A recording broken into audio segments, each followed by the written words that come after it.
Hello my friends, Sandy here. I'm just showing you what a jig can do.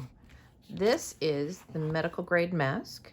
We want to put as few holes in it as we can. I've already put one of the wires up at the top and I've made this wonderful little jig. It looks kind of convoluted, but I've used some recyclable materials here. Yep, I had some little popsicles. So a wonderful teacher at the local school got me hooked on those. So I put this in face down. My little square is 5 inches wide by 4 inches high here. I put it in and I put the first one down, the first flap, and then I fold the whole thing up. And then I put the second flap up and then I fold the whole thing down. And try and keep it nice and neat. You can run your fingers over it once, but these edges should be nice and straight. I can slide this over this way so everybody can see it. And then just repeat.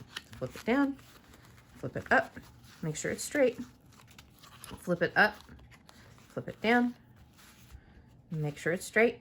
Flip it down, flip it up, and then this should be there. And then make sure it's straight, and then fold the last one down. And then here, if we slide it back, you can see that this is 1, 2, 3, 4 squares high. So it should be just perfect for what we need, and 7 inches wide. And that's how we use a jig. So then we just stitch it right along the edge, right along the edge. So that will be how the face mask is. And we stitch right along here. And then what we can do is we can just slide it out when we're done. Ta-da! And then it'll be all nice and pleated.